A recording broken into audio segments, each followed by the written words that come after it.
Welcome to English Tip by Tip. US versus UK. Same language, different customs. It's brilliant to be here, Mary.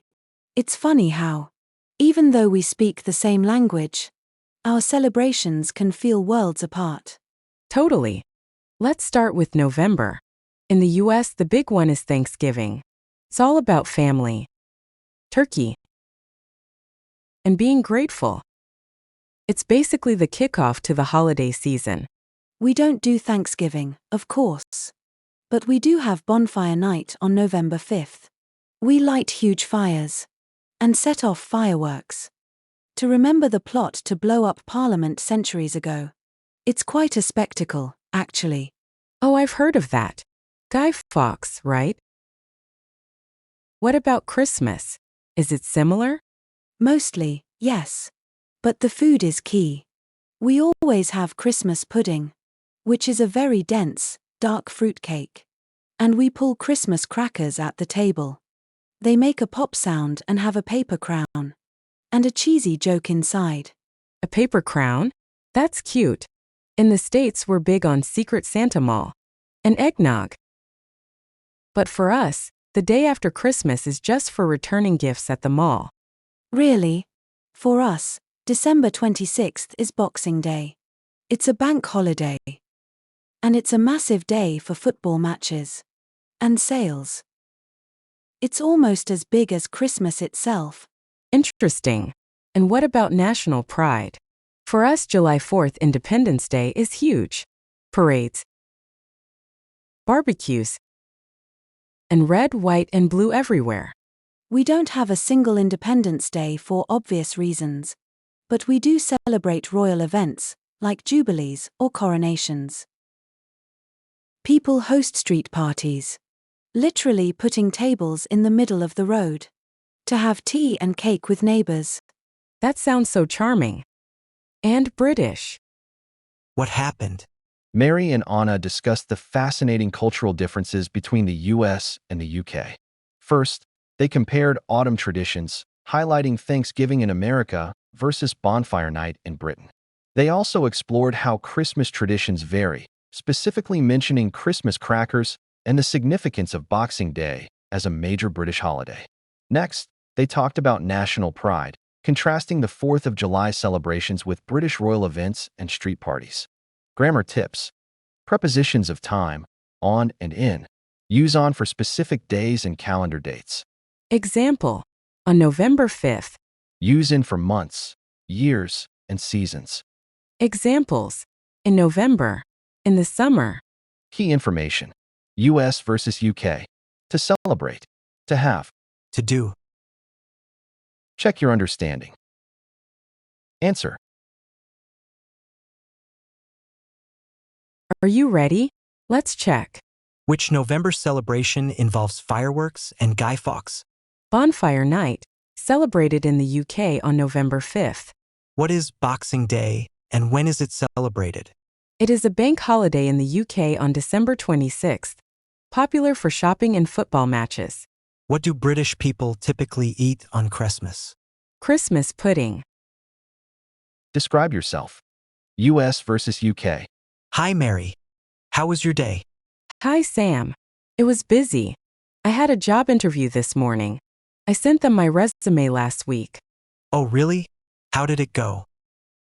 It was okay, but they asked me a difficult question. They said, "Describe yourself." That is tricky. What did you say? First, I described my appearance. I said I am young. And I have long brown hair.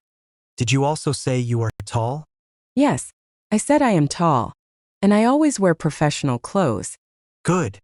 And what about your personality? Well, I told them that I am a hardworking, an organized person. That's true. Did you say anything else? Yes, I also said I am friendly. And I like working in a team. Great. You are also very punctual. Oh, I forgot that.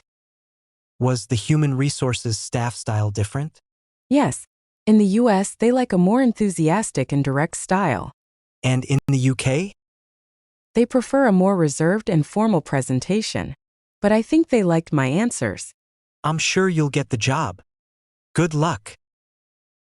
Thanks, Sam. What happened? Mary told Sam all about the job interview she had this morning. She said it was okay, but they asked her to describe herself. She first described her appearance, and then said she is hardworking and organized. She added that she is friendly and likes working in a team. Luckily, she thinks they liked her answers, and she is very happy. Grammar tips. Natural English. The ing rule after like. When you use verbs of feeling, like, love, or enjoy, the next verb must end in ing. Examples. I like working in a team. I enjoy solving problems. I love learning new things. Key information. US versus UK. Resume. CV, curriculum vitae. Organize. Organize. The team is great. The team are great. Check your understanding. Answer. Are you ready? Let's check. What physical characteristics did Mary mention in the interview? She said she is young, tall, and has long brown hair. Which personal qualities did Mary use to describe her personality? She said she is hardworking, organized, and friendly. What did Mary forget to tell the interviewer? She forgot to mention that she is very punctual. Childhood memories. US versus UK. You won't believe it, but I caught a whiff of fresh bread today, and it sent me straight back to winters in Boston. I could see my younger self, bundled up in 3 layers of clothes, waiting for my dad to finish shoveling the driveway. What a classic image. For me, childhood memories of London. Smell more like rain on hot pavement. And tea with toast. My snow was usually just a grey drizzle that wouldn't stop for weeks. Hey, drizzle has its own charm. But in Boston, when the harbor froze, the air would literally sting your face. I remember going to the Boston Common to skate on the frog pond. That was the ultimate Sunday plan. Before grabbing a hot chocolate at Dunkin'. In summer we'd spend hours playing tag in the park. Oh, we played that too. But we called it TIG or just it. What about school? I used to ride the classic yellow bus. The yellow bus. I only ever saw those in movies. I either took the tube or walked in my school uniform, heavy pleated skirt and a blazer with a crest. Such a contrast. I lived in sneakers and Red Sox t-shirts. My summers were basically defined by eating Fenway Franks at the ballpark. It was football for me, obviously. My granddad would take me to see Arsenal. I was usually more interested in the meat pies they sold at halftime. You're right. Different cities. But the exact same nostalgia. What happened? Mary and Anna recently compared their childhoods in Boston and London, realizing that despite growing up in different countries, their lives were remarkably similar. Memories of heavy Boston snow were shared alongside recollections of the constant gray drizzle in London.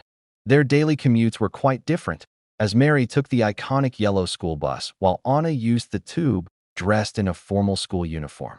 They also discovered they had played the exact same games, but under different names, such as tag versus TIG. Grammar tips. Used to versus would. We use used to for things that were true in the past but are no longer true today. It works for both repeated actions and states, feelings or situations. Examples.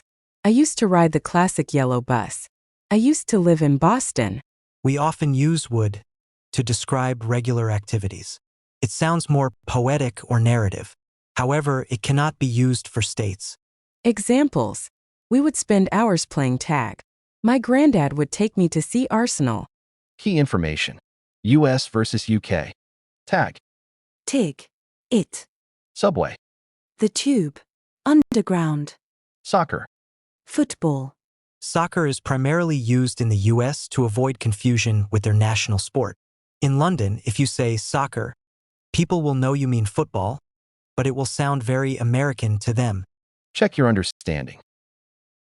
Answer. Are you ready? Let's check. What scent triggered Mary's memories of Boston? The smell of fresh bread. How did Anna typically travel to school in London? She took the tube or walked in her formal school uniform. What is the British name for tag? In London, it is called TIG, or IT. Team Pluto for life. Victory for the little guy, John. Get the confetti ready, because Pluto is fighting to get its crown back. Let me guess. You read another article from the Pluto fan club?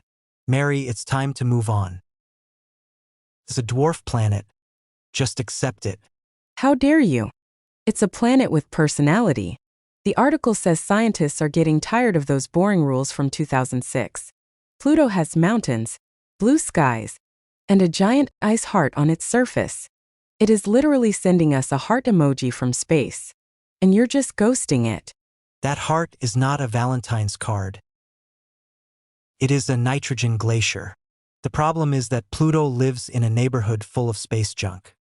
Real planets like Earth keep their driveway clear. Oh please. Earth has thousands of artificial satellites buzzing around like flies. Besides, even the head of NASA says it's a planet. Sure, because it's easier to change the science than to explain to millions of people that their childhood posters are wrong. If we let Pluto back in, tomorrow you'll want the moon to be a planet, and then that potato-shaped asteroid floating out there. It'll be planetary anarchy. Bring on the anarchy. Pluto has more drama than a soap opera. Team Pluto for life. Fine. Let me know when it's official, so I can go cross out my astronomy books again. What happened? Mary and John were going at it over Pluto again. Mary's all excited because she thinks Pluto is reclaiming its crown, especially with its heart emoji, glacier, and blue skies. She's officially Team Pluto and thinks the 2006 rules are just boring. John, of course, was totally unimpressed. He argued that letting it back in would lead to planetary anarchy, where even potato-shaped asteroids would be planets. Mary didn't care about the logic, though. She's here for the drama, leaving John just rolling his eyes and waiting for the day he has to fix his textbooks again. Grammar tips. The dramatic present continuous. Usually the present continuous. Verb to be plus main verb plus ing is used for actions happening right now. However, in casual English, we often use it to personify objects or exaggerate a situation to make a point. Examples. Pluto is sending us a heart emoji from space. My car is acting like it's tired today. The universe is trying to tell me something. Check your understanding. Answer. Are you ready? Let's check. Why is Mary so excited? She thinks Pluto is finally fighting to get its crown back as a planet. How does Mary use social media slang? She says Pluto is sending a heart emoji. What is John's biggest fear? Planetary anarchy, where even the moon or asteroids would be called planets. Please subscribe to the channel. Not to miss any tip. Please share it with your friends.